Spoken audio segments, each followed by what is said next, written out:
What up, y'all? Appreciate you showing up, hanging out, listening to my dumb ass. Like and subscribe.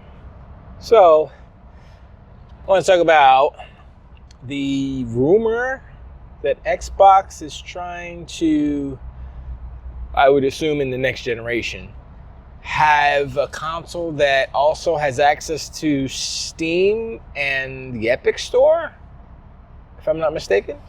I know Steam for sure. And that's something that's very interesting. Now, will it happen? I mean, I think Gabe Newell, he might be, he might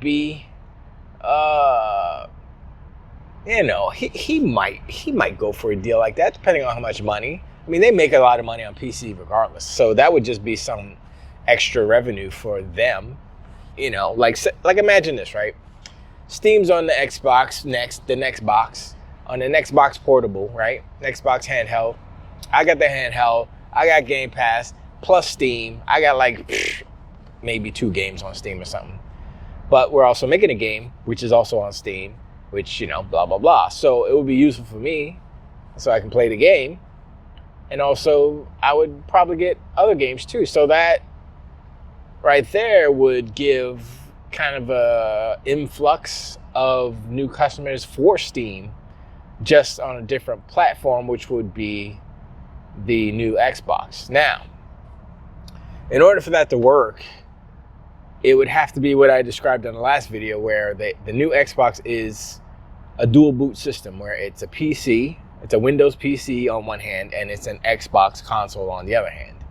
And you can pick and choose what you want to do. Now, I know it's kind of, I think that's the easiest way to do it. I don't know if there would be, I mean, there is a way to do a native app, a native Steam app, a native Epic Store app on the Xbox, obviously, because it's basically the same kernel. So Windows kernel on Xbox is just bare bones, stripped down. So I think what they're trying to do is strip down Windows comparable to what Xbox is, so that it's simple and easy to get into those different apps.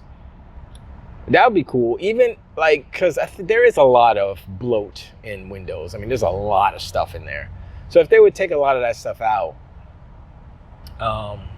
and even if it was able to still be a Windows PC and you know, just in some respects, like, oh, maybe I could open up Ableton. Well, I don't know about Ableton. But maybe I can open up Blender or DaVinci Resolve and do some editing. If I could, that would be kind of cool. We just take my little Xbox with me and I could do all my video editing and stuff, you know, or light editing. That would be cool.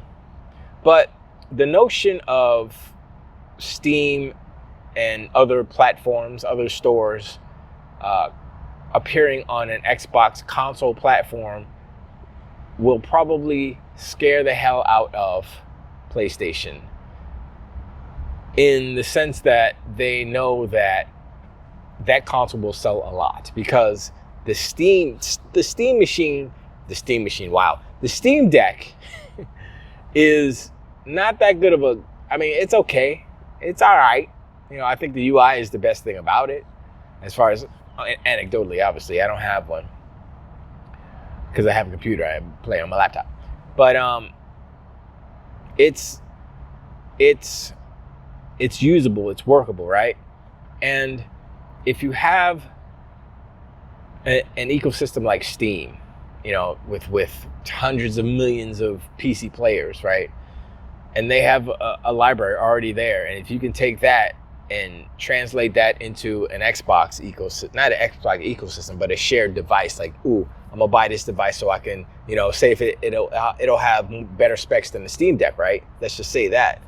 And you can play Xbox Game Pass, and you can play Xbox natively, and you can play Epic Store games natively and all that stuff. Dude, I mean, that's more than what I asked for. I just asked for a portable Xbox native playing. But if they put all that stuff in there, come on, son. It's not even just me that would buy it. It would be Steam Deck players that are like, I want something a little bit more powerful, and I can get Game Pass, and I get, you know, I already pay for Game Pass Ultimate, so I could get, you know, the Xbox version, the console version of Game Pass on it, or maybe they combine the two so that all the games on the Xbox console version of Game Pass appear in the Ultimate on the PC version? Because right now they're separated. But if it's all on one, I don't know. Yeah, I don't know. There are some logistics to work out on that in that respect. Or maybe there's a third Super Ultimate Xbox Game Pass where it exists on the new Xbox, where the Ultimate is PC and console all together in one giant library. Maybe that's possible. I don't know. I mean, it's possible, obviously, but I don't know if they would do that. But anyway, I think it's interesting, the notion that Steam could end up on a console and an Xbox console. I would say Xbox over PlayStation because there's a relationship between Gabe Newell and Microsoft. Whether you think it's bad because he left Microsoft, basically, he used to work for Microsoft. He left Microsoft to create Steam and take over PC gaming, basically.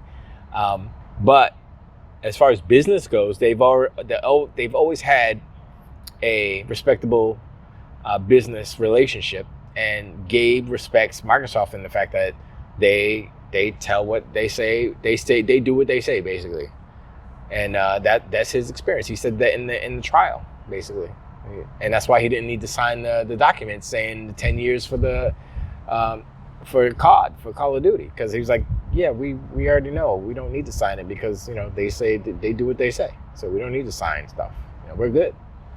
And so that goes a long way, And all these people talking about, oh, kumbaya, da da da, you need to be more ambitious and all this stuff. Like, you know what? I understand the business is a rough business, but at the same time, if you grow your business to be trustworthy and not a certain way, not mischievous, not lying, not doing all the bad things that basically Sony is doing and has been doing for years, but just nobody cares. Just let them do it.